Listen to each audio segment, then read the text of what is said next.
Hello student. आज हम पढ़ेंगे आपके ज्योग्राफी का पार्ट 2, इंडिया फिजिकल एनवायरनमेंट। और आज जो हमारा चैप्टर है, चैप्टर नंबर 1, वो है इंडिया लोकेशन।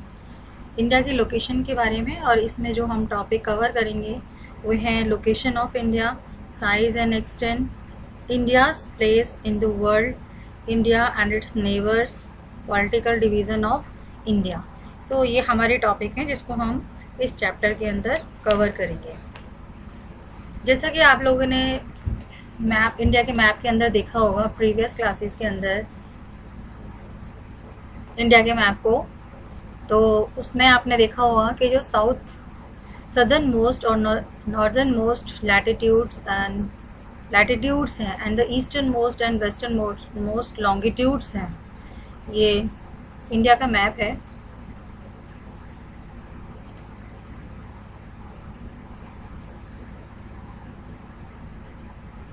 तो लैटिट्यूड्स कौन से होते हैं? ये जो रेज होती हैं ये इनको लैटिट्यूड्स बोलते हैं। इसे हम लेटी हुई रेखाएं बोलते हैं। तो जैसे 36 डिग्री से 36 डिग्री नॉर्थ, तो ये लैटिट्यूड्स को शो कर रहे हैं। और जो लॉन्गिट्यूड्स होते हैं वो ये वाली रेखाएं होती हैं जो खड़ी होती हैं, इनको लॉन्गिट्यूड्स बोलते हैं। It is an imaginary lines which run from north to. ये के अंदर जो लॉन्गिट्यूड्स हैं इनके अंदर ये इनकी जो डायरेक्शन होती है वो ईस्ट टू वेस्ट होती है। तो ये इंडिया का मैप है।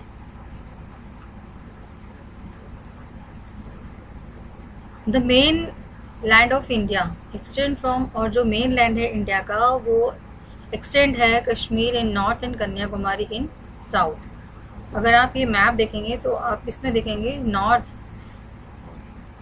ये आपका कश्मीर आ गया ऊपर, जम्मू एंड कश्मीर, तो यहाँ से लेकर और ये कन्याकुमारी नीचे, यहाँ पे कन्याकुमारी है, यहाँ तक ये फैला हुआ है, नॉर्थ टू साउथ इसका एक्सटेंड है। और ईस्ट टू वेस्ट देखेंगे तो ये आपका गुजरात से लेकर और अरुणाचल प्रदेश।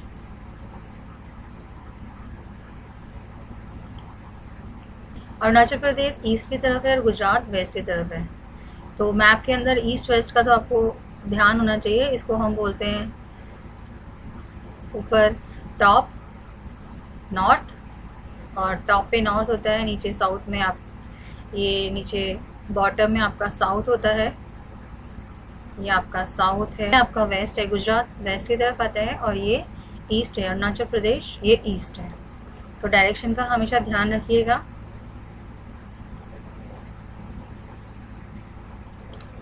और इंडिया का जो टेरिटोरियल लिमिट है फर्दर एक्सटेंड टुवर्ड्स द सी की तरफ, वो है सी से आगे, फर्दर मोस्ट मतलब आगे टुवर्ड्स द सी से आगे जो है वो 12 न्यूटिकल माइल्स है।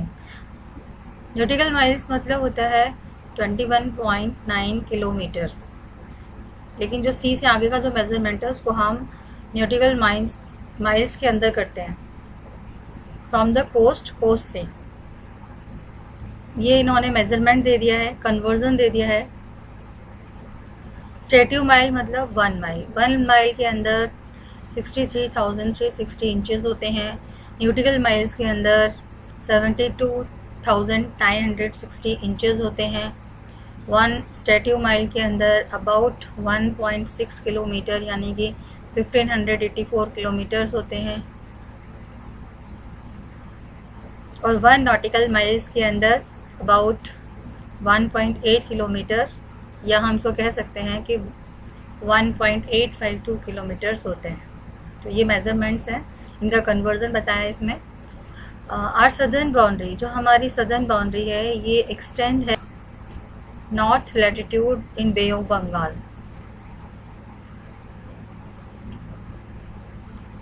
बे ऑफ बंगाल के अंदर ये 6 डिग्री 45 मिनट नॉर्थ लैटिट्यूड तक फैली हुई है।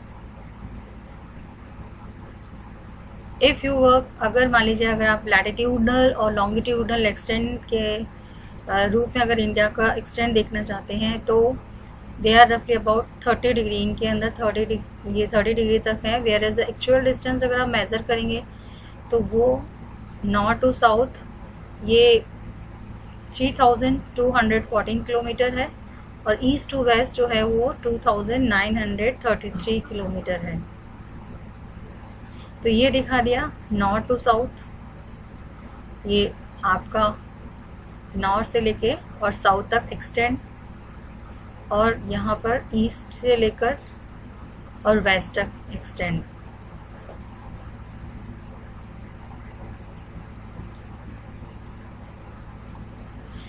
तो नॉर्थ से साउथ कितना है 3214 किलोमीटर है, और ईस्ट टू वेस्ट कितना है 2933 किलोमीटर है। इसका क्या रीज़न है, इसमें क्या रीज़न है इस डिफरेंस के अंदर, इसके बारे में आप topic of latitude longitude time वाला जो चैप्टर है आपका प्रैक्टिकल के अंदर, उसमें आप पढ़ेंगे इसके बारे में। ये जो डिफरेंस है is based on the fact, ये इस फैक्ट पर बेस्ड है that the distance between the two longitude decreases toward the poles, कि जो लैटिट्यूड्स होते हैं लॉन्गिट्यूड्स होते हैं और उनका जो डिफरेंस होता है वो पोल्स की तरफ कम होता जाता है, लेकिन जो लैटिट्यूड्स होते हैं उनका जो डिफरेंस होता है वो हमेशा सेम रहता है हर जगह। और इसी वजह से जो डिफरेंस है वो अलग अलग पाया जाता है। From the value of latitudes, अगर हम लैटिट्यूड्स की वैल्यू के अकॉर्डिंग देखें, इट इज़ अंडरस्टूड, ये समझा जा सकता है that the southern part of the country lies with in the tropics. जो सदर्न पार्ट है कंट्री का वो ट्रॉपिक्स के अंदर है, और वही नॉर्दर्न पार्ट है वो सब ट्रॉपिकल जोन के अंदर आता है या वार्म टेम्परेट जोन के अंदर आता है।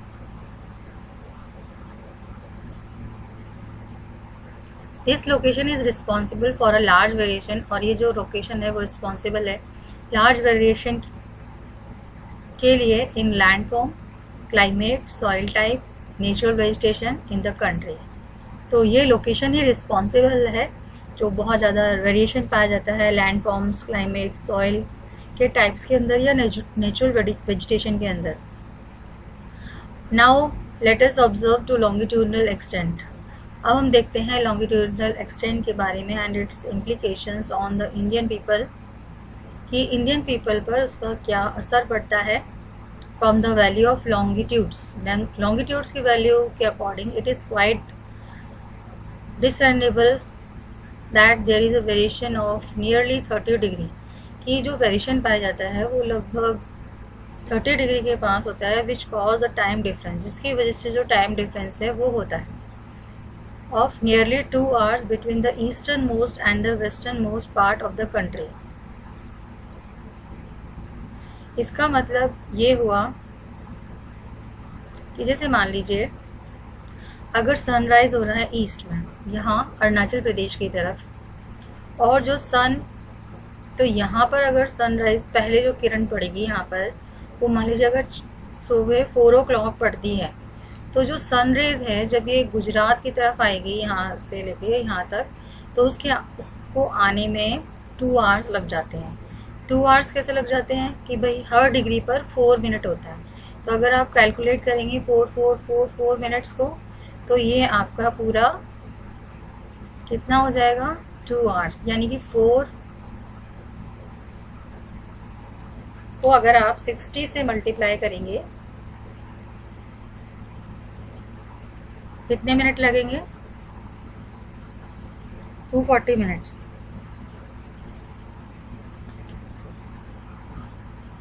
2 hours हो।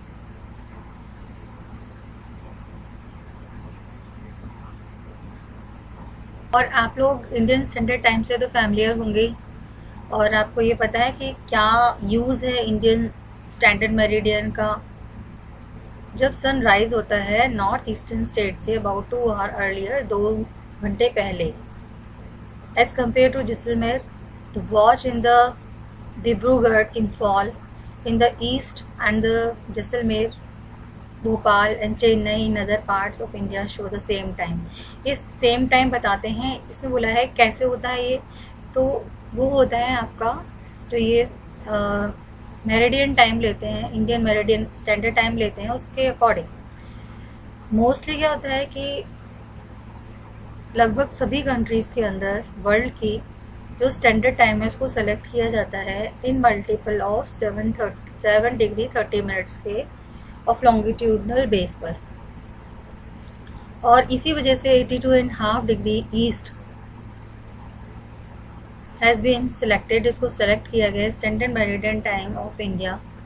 इंडिया के अंदर Indian standard meridian time is ahead Greenwich, और जो इंडियन स्टैंडर्ड टाइम है वो ग्रीनविच मीन टाइम से 5 आवर्स 30 मिनट आगे है। अगर मान लीजिए ग्रीनविच मीन टाइम में अगर 12 o'clock हो रहे हैं, अंदर 5:30 PM होंगे, यानी कि उससे आगे 5.5 घंटे आगे होता है। और कुछ कंट्री ऐसी हैं जहाँ पर एक स्टैंडर्ड मेरिडियन टाइम से ज़्यादा होते हैं, क्योंकि वो कंट्री बहुत बड़ी होती हैं, ईस्ट टू वेस्ट एक्सटेंड की तरफ। फॉर एग्जांपल जैसे यूएसए के अंदर 7 टाइम जोन है, जैसे अपने एक टाइम जोन है तो यहाँ पर 7 टाइम जोन है। अब होता क्या है, जो अपना इंडियन मेरिडियन टाइम है वो अपना कहाँ से जा रहा है, वो अपना जाता है 82.5 डिग्री, तो ये 80 है। और अगर 84 और 80 और 84 के बीच में आएगा 82.5, मतलब थोड़ा सा और इधर, तो ये क्या है, हमारी कंट्री के बीचों बीच वाला लाइन है। और ये जो आपकी स्टैंडर्ड मेरिडियन है वो गुजरती है आपके उत्तर प्रदेश में मिर्ज़ापुर नामक जगह पर, यहाँ से होकर निकलती है। अब क्योंकि ये मिडल में आता है ईस्ट और वेस्ट के, तो यहाँ पर जो टाइम होता है वही टाइम सारी कंट्री के अंदर पाया जाता है। तो अब आपकी समझ में आ गया होगा क्यों लिया गया है 82.5 डिग्री को। तो ये तो था आपका टाइम के बारे में। ये आपने स्टेट एंड कैपिटल तो पढ़ ही रखे हैं। इसमें जो जम्मू एंड कश्मीर है वो पहले स्टेट था, जो कि आपको पता ही है कि अब ये यूनियन टेरिटरी बन गया है, लद्दाख यूनियन टेरिटरी बन गया है। तो यानी पहले 7 यूनियन टेरिटरी थे जो कि अब 9 हो गए हैं, और स्टेट 29 थे जो कि अब कितने हो गए हैं 28।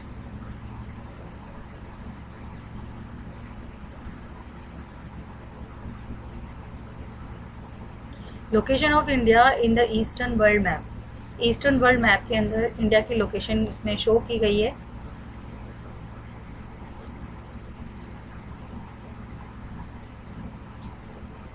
और इसमें शो किया जा रहा है air routes and sea routes को। ये जो डॉटेड वाली जो लाइन है ये सी रूट्स को शो कर रही है, और ये जो है वो एयर रूट को शो कर रहा है। तो आपने देखा है इसमें मेन जो सी रूट्स हैं वो 2 हैं आपके, एक है आपका मुंबई, दूसरा आपका कोलकाता। और ऐसे ही जो एयर रूट हैं वो आपके 4 हैं, मुंबई, चेन्नई, कोलकाता एंड दिल्ली।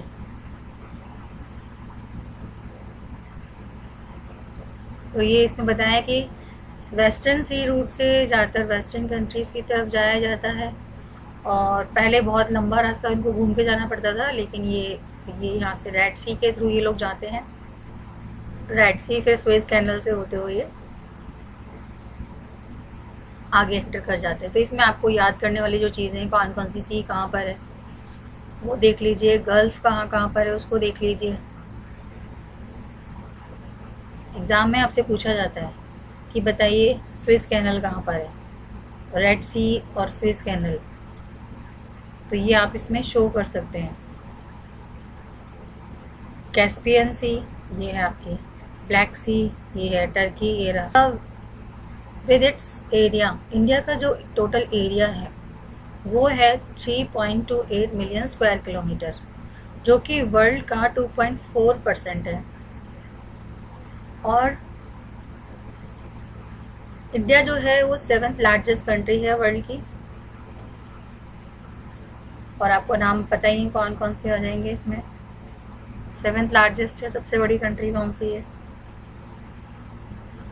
देन फिर आता है size of India has endowed जो इंडिया की साइज़ है उसके अगर हम देखें तो बहुत ज़्यादा फिजिकल डाइवर्सिटी पाई जाती है, यानी फिजिकल डिफरेंसेस पाए जाते हैं। और दस यू में, और इसी वजह से आप अप्रिशिएट कर सकते हैं the presence of Lofty mountain, क्योंकि डाइवर्सिटी ज़्यादा पाई जाती है। तो कहीं पर तो लॉफ्टी माउंटेन है, यानी कि बर्फ़ से ढके हुए पहाड़ हैं नॉर्थ की तरफ, बहुत ज़्यादा नदियाँ हैं, लार्ज रिवर्स जैसे वहाँ से बहती हैं, जैसे कि Ganga, Brahmaputra, Mahanadi, Krishna, Godavari, Kaveri.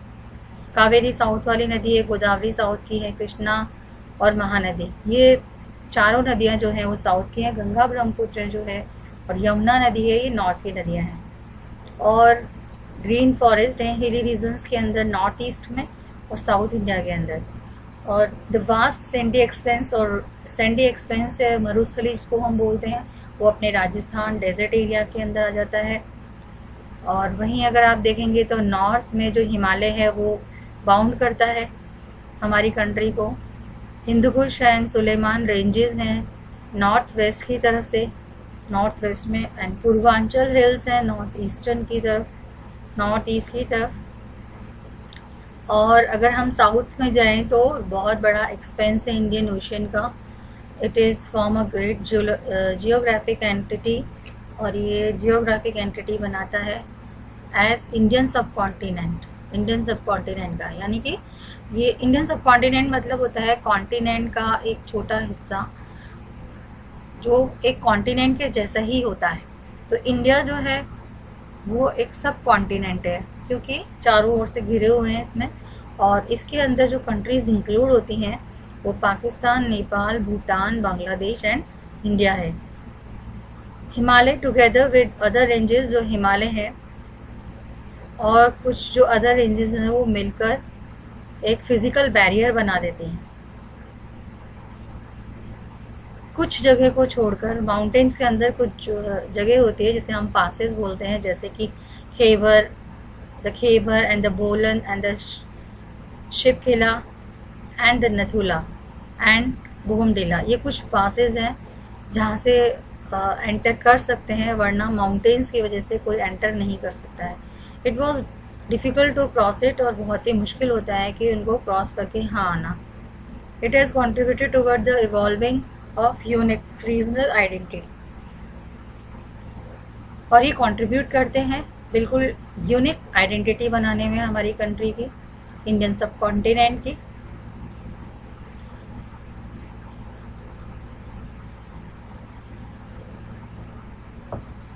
Then peninsular part of India, extend जो पेनिसुलर पार्ट है इंडिया का वो एक्सटेंड है इंडियन ओशन तक, एंड दिस हैज़ प्रोवाइडेड, और ये जो है वो प्रोवाइड करता है कंट्री को with the coastline of 6100 या 6100 kilometre in the main land